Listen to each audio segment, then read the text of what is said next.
So, as carnivore is getting more popular, there's a lot of discussion about safety of long-term carnivore. And like one thing that's come up in this space a lot is, hey, you need carbohydrates for thyroid health. I just wanted to ask you, like, what are your thoughts about that?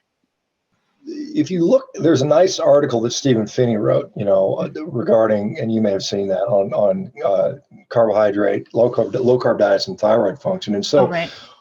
there seems to be a like we talk about insulin sensitivity and how good that is, and what's great about insulin sensitivity is we use less insulin. It's like, well, we get more bang for the buck. We're not exposed to that. I mean, but in truth, all of our hormone receptors, and thyroid is a hormone and a hormone receptor. All of them can be upregulated and downregulated. And so if the receptor is very sensitive, then you need less of the hormone. And we know that, we'll see particularly like T3, one of the forms of thyroid, the active form, is often downregulated in low carb diets. And some people look at that and say, oh my God, I need thyroid, or I need to put carbs back in my diet to raise that T3 up into what's considered a more normal physiologic range. But they forget to just even ask the basic question: are you symptomatic? You can't be diagnosed with hypothyroidism without symptoms. I guess you could say you have asymptomatic hypothyroidism, and therefore you need this drug to make your number go up. But that's pretty nonsensical. It's not even common sense. So I think there's some of that. I think there's there's a lot of people that will they like carbohydrates, and they taste good for many people. Fruit and sweets and candy tastes good, and people just want to find a justification to do that in a lot of cases. And they're just like, and like I said, if it's fine, I don't really,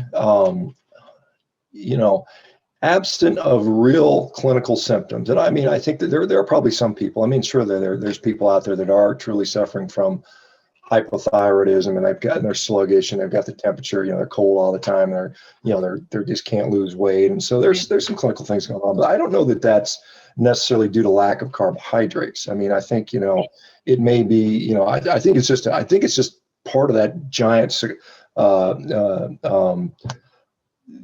condition that is metabolic syndrome or insulin resistance, or this whole inflammatory process. I think the thyroid receptor sensitivity, thyroid efficacy is all impacted by that. And so I think a lot of these people come from a background of decades of abusing their body. Not intentionally, but that's effectively what's going on. And so now you've got, it's like what I see with gout. I hear people talking about, oh my God, I don't want to eat meat because I'm going to get gout.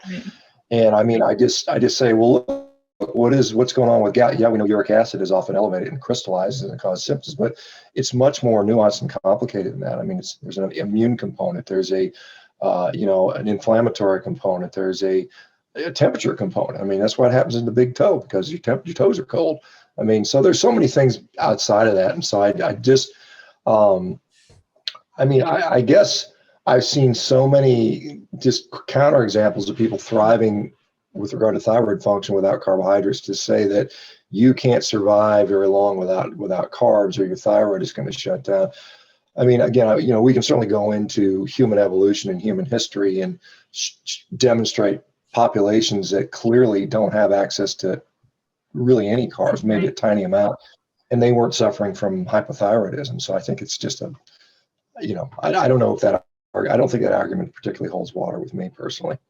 Yeah, I tend to see it in a lot of women that are, and maybe some males as well, but a lot of them are under eating. Maybe they're over exercising. They're not eating enough fat. Sometimes those can be the reason. Sometimes it's they had subclinical hypothyroid before carnivore. And I always bring up my example. My T3 dropped on a carnivore diet as well, but I nursed my son for 5 years. Menses was consistent. There was no symptom whatsoever that I was hypothyroid.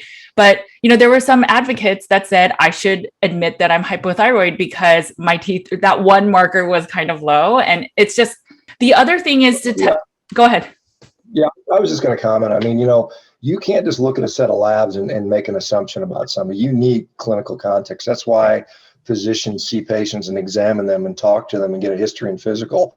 A lot of labs are an adjunct to that decision making, but it's not the the sole criteria by which you make a diagnosis. So I just, when people say, well, your lab was this, therefore that, I'm like, well, you need to understand more. So anyway. Yeah. And I think Sorry. that's the beauty of you working with individuals and actually coaching and stuff, because you see these little nuances, and it's a wonderful elimination diet, but it's not the end all answer for everyone to be completely healed of everything. And I think it's just working with people that you'll get to see that.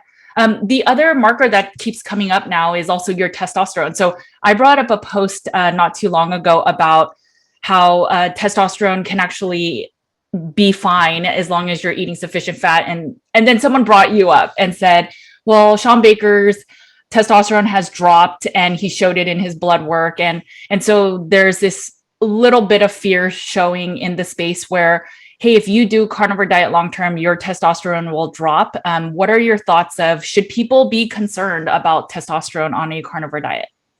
Well, I mean, clearly it makes you weak if it does, right? I'm in here about to deadlift 500 pounds for 10 reps, in a couple of days. So, what I will say is, when I had that lab taken, I shared it on Rob Wolf's show back in, I don't know, got here, what was it, 2018 or something like that, maybe 2018, I guess. Okay. I've had subsequent testosterone levels run, and they were much higher. So then I could say, well, it made my testosterone go up. I mean, because it was double the last time I checked it from then. So you can make that argument. I mean, it's a silly argument. Testosterone is so variable. Right. Depending on the hour of the day you took it, you can have massively different readings. If you take it at 5 a.m. when it's at its peak, it might be double what it is at 5 p.m. Right. So that's one thing. The other thing is, we know that intense exercise can, in the short term, drop your testosterone. In the time that I had it, I worked out like a maniac. I was breaking world records. I was training extremely hard. There's some of that. There's also, and I've made this point before, if you look at Stu Phillips' study in 2018, they looked at testosterone levels, free testosterone, total testosterone, and a couple other hormones as it relates to muscle protein synthesis in young athletic males. And what they found was it did not matter what the testosterone had, no correlation whatsoever. What did matter was the androgen receptor density, or the androgen receptor sensitivity. And so again, it's the same thing. You have insulin sensitivity, you have sensitive insulin sensitive receptors. You have androgen receptors that can up and down regulate their sensitivity. And so things like carnitine seem to do that. Weightlifting certainly does. Right. Also, a period of fasting seems to do that as well. And I'm not talking about 36, 40, 48-hour fasting, but just like longer in the day. So, I mean, again, what are you looking at for, when I'm looking at myself, I mean, like, I have zero signs of testosterone deficiency. Everything works, physiologically like it's supposed to. I'm strong, I'm lean, compared to most 55 years old, I'm You're in the great top shape. 1%. I'm not concerned about that. Now, what have I seen on Carnivore? I've seen, by and large, clinical manifestations of testosterone function generally improving for most people. That includes women too. Women are subject to testosterone. So what does that look like? Better body composition, better cognition, better libido, sexual function. All that seems to get better for most people. Now, there are a few people, and they tend to be in the minority, that we'll see a downturn in those symptoms or those signs. And sometimes they're doing what you talked about. They're not eating enough. They're over-exercising. That can occur, and that does occur. But I think in general, most people are going to see an improvement in the clinical manifestations of the sex hormones. Now, the number may go up or down. To me, that's of less relevance, because I know that, if your testosterone is 400 versus 800, it may be clinically completely meaningless. And then we talk about, supplementing that stuff. And then you get into concerns about it. There's some concerns about prostate enlargement due to, elevated levels of testosterone, perhaps, with exogenous, supplementation, things like that. So again, if you want to use me as an example, my testosterone has doubled in the last 5 years. So there, it makes it go up. But I didn't realize that the markers they're talking about was from 3 years ago. I thought it was something that was recently shared, and then I didn't know the backstory. So I was like, oh, I'll just talk to Dr. Baker when I have him on. And you mimic a lot of the things that Dr. Eric Westman says. When I asked him about testosterone and other blood markers, he is just at a point where he says, I treat more of the symptoms. I'm not as worried about the markers because we just don't know on a ketogenic long-term diet of what is normal and what is not. And so he is not as focused on these, because I asked him specifically about testosterone. He goes, I don't even measure that kind of stuff unless there's a reason to do that. But in general, people are losing weight, and he works in an obese hospital. So for him, he sees a lot of healing. So yeah, and I think, and I'm sure Eric, I think Eric will probably concur with this.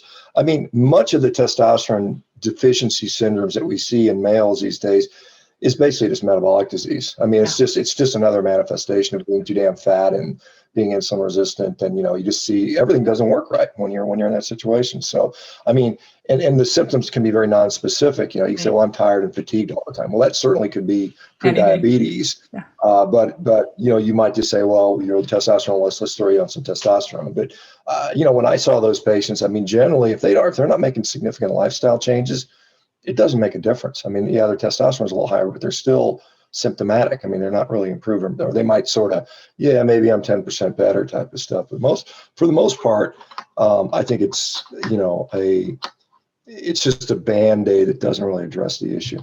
Yeah, I fully agree. I mean, I run a lot of blood work on my clients, and their testosterone usually improves. So I don't see that in my practice.